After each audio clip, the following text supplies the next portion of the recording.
As a kid, I spent my summers with my grandparents on their ranch in Texas. I helped fix windmills, vaccinate cattle, and do other chores. We also watched soap operas every afternoon, especially Days of Our Lives. My grandparents belonged to a caravan club, a group of Airstream trailer owners who traveled together around the US and Canada. And every few summers, we'd join the caravan. We'd hitch up the Airstream trailer to my grandfather's car, and off we'd go, in a line with 300 other Airstream adventurers. I loved and worshipped my grandparents, and I really looked forward to these trips. On one particular trip, I was about 10 years old. I was rolling around in the big bench seat in the back of the car. My grandfather was driving, and my grandmother had the passenger seat. She smoked throughout these trips, and I hated the smell. At that age, I'd take any excuse to make estimates and do minor arithmetic. I'd calculate our gas mileage, figure out useless statistics on things like grocery spending. I'd been hearing an ad campaign about smoking. I can't remember the details, but basically the ad said, every puff of a cigarette takes some number of minutes off of your life.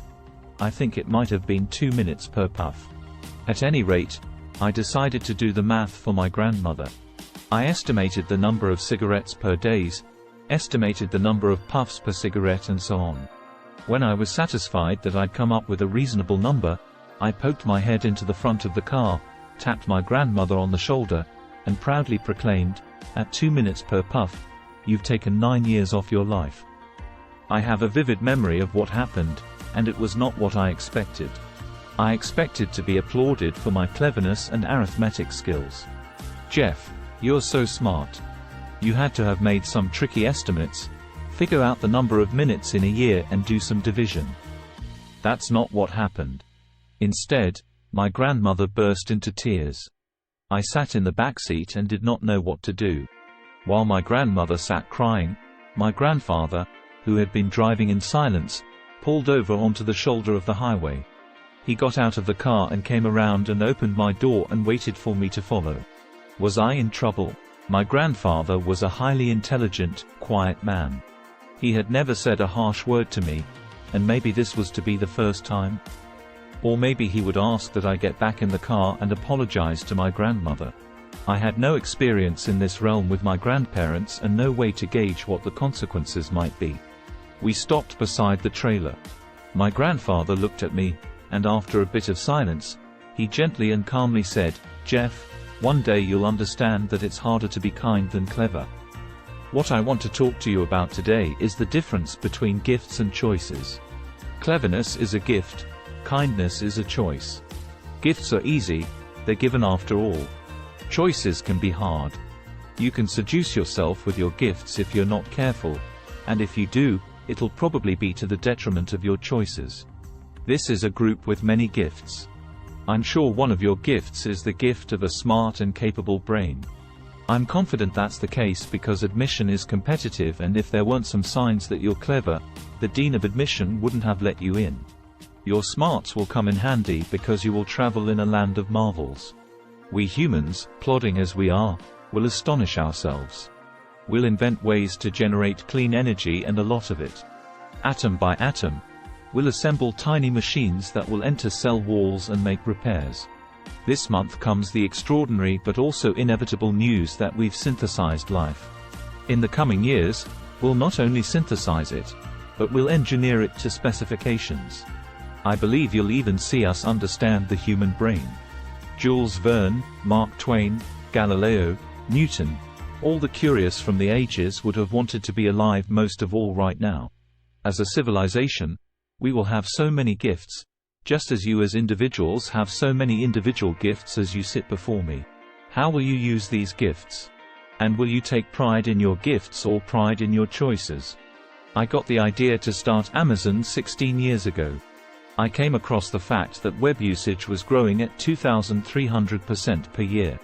I'd never seen or heard of anything that grew that fast, and the idea of building an online bookstore with millions of titles, something that simply couldn't exist in the physical world, was very exciting to me. I had just turned 30 years old, and I'd been married for a year. I told my wife Mackenzie that I wanted to quit my job and go do this crazy thing that probably wouldn't work since most startups don't, and I wasn't sure what would happen after that. Mackenzie, also a Princeton grad and sitting here in the second row, told me I should go for it. As a young boy, I'd been a garage inventor. I'd invented an automatic gate closer out of cement-filled tires, a solar cooker that didn't work very well out of an umbrella and tinfoil, baking pan alarms to entrap my siblings. I'd always wanted to be an inventor, and she wanted me to follow my passion. I was working at a financial firm in New York City with a bunch of very smart people, and I had a brilliant boss that I much admired. I went to my boss and told him I wanted to start a company selling books on the internet.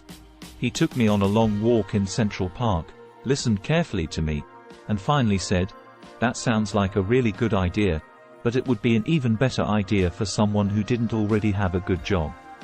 That logic made some sense to me, and he convinced me to think about it for 48 hours before making a final decision. Seen in that light, it really was a difficult choice, but ultimately, I decided I had to give it a shot. I didn't think I'd regret trying and failing. And I suspected I would always be haunted by a decision to not try at all. After much consideration, I took the less safe path to follow my passion, and I'm proud of that choice.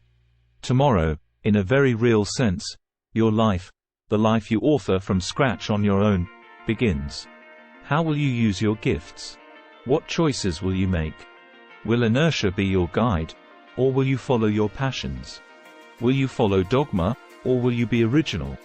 Will you choose a life of ease, or a life of service and adventure?